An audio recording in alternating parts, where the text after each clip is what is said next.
అందరికీ మరణాత. మోషే సుకోపవాస దినములలోని 3వ దినము. అంశము నిర్గమకాండ పరిచయము. వాక్యము నిర్గమకాండము 1వ అధ్యాయము 11 నుండి 22వ వచనము వరకు. ప్రార్థన. తండ్రి, నీ పిల్లలు ఎంత కఠిన శ్రమలోనున్నను నీవు వారితో ఉన్నావు గనుక వారు నశించిపోలేదు. నీ ఉద్దేశములను కడవరకు నీవు నెరవేర్చుకుని వాడవై ఉన్నావు గనుక నీకు వందనములు. మాకు ఎంత శ్రమ ఉన్నను మా విషయములో నీ చిత్తమును సంపూర్ణముగా జరిగించి మమ్మును ఆనందింపజేయగలవు గనుక నమస్కారములు. నీ బిడ్డల చరిత్రలో నుండి మాకు కావలసిన వర్తమానము దయచేయుమని యేసు నామమున వందించుచున్నాము. ఆమేన్. నిర్గమకాండము.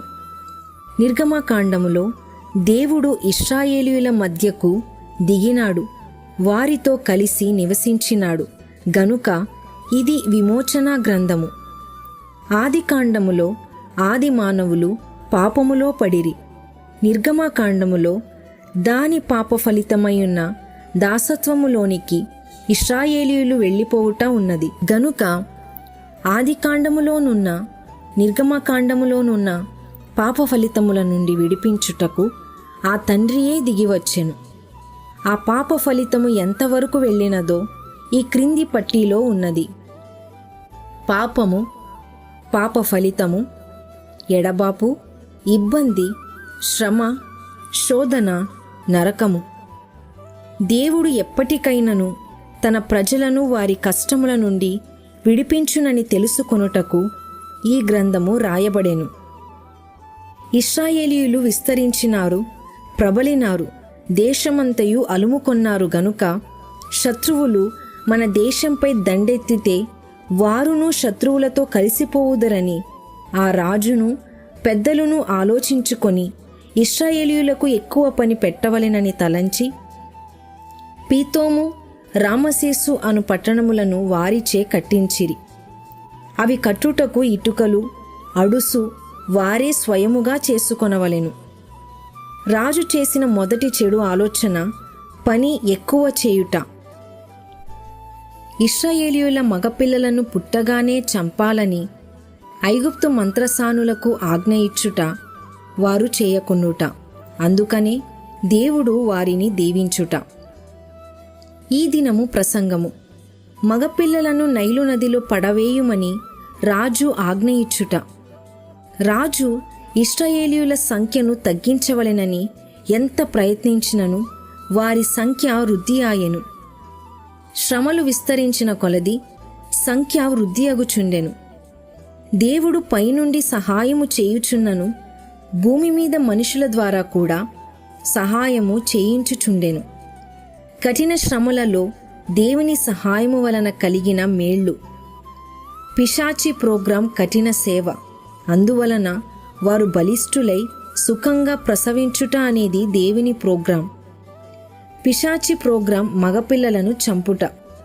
దేవుని ప్రోగ్రాం మంత్రసానులను భక్తిగలవారిగా చేయుట. దేవుడు చేసిన పనులు. పిశాచి ప్రోగ్రాం చెంతనే తన ప్రోగ్రాం ఉంచినారు. తన జనమునకు హాని కలుగకుండా కాపాడెను. అది మాత్రమే కాదు, వారి సంఖ్యను వృద్ధి చేసినారు. ఇది విశ్వాసులకు గొప్ప ఆదరణ. నిర్గమకాండము యొక్క చాలా భావము మొదటి అధ్యాయంలో కనబడుచున్నది. ఉదాహరణ, ఒక బాటసారిని దొంగలు వెంబడించుట వలన ఎవరో వెనుక నుండి గుర్రము మీద వచ్చినట్లు కనిపించుట వలన ధైర్యము కలిగెను.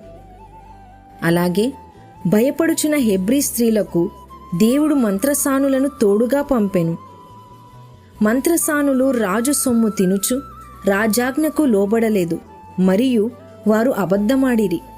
ఇందుచే దేవుడు వారిని దీవించలేదు గాని దేవునికి భయపడినందున మరియు వారికి అబద్ధము ఆడుట పాపము అని తెలియదు గనుకను దేవుడు చూసి చూడనట్లు ఊరకుండెను. మోషే తల్లి పేరు యొకేబేదు. ఈమె విశ్వాసురాలు. దేవుడు ఆ అబ్బాయి ద్వారా ఏదో పని చేయించునని ఆ అబ్బాయిని 3 నెలలు కాపాడెను. తరువాత నదిలో జమ్ము పెట్టెలో పెట్టి కాపాడినది. హెబ్రీయులకు రాసిన పత్రిక 11వ అధ్యాయము 23వ వచనము. తాను కాపాడినది 3 నెలలు గనుకను దేవుడు కాపాడునని నదిలో ఉంచుట వలనను రాజాజ్ఞకు భయపడలేదు గనుకను ఈ 3ను కలిసి గొప్ప విశ్వాసము ఆయను. ఈ కథలో ఒక చిన్న పోలిక గలదు. యేసుప్రభువును కూడా పశువుల తొట్టెలో పరుండబెట్టిరి, లోకరక్షకుడు. మోషేను కూడా తొట్టెలో పరుండబెట్టినారు, ఇశ్రాయేలీయుల రక్షకుడు. యేసుప్రభువు పుట్టినప్పుడు కూడా చిన్నపిల్లలను చంపవలెనను ఆజ్ఞ ఉండెను. మోషే పుట్టినప్పుడు కూడా అదే ఆజ్ఞ అమలులో ఉండెను.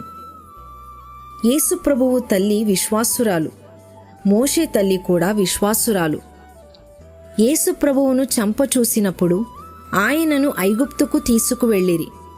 మోషే కూడా ఐగుప్తులో దాచబడెను. మోషే పుట్టినప్పుడు ఇశ్రాయేలీయులు కన్నీటితో నిండియుండిరి. అలాగే ప్రభువు పుట్టినప్పుడు జరిగిన వధను బట్టి గొప్ప అంగలార్పు జరిగెను.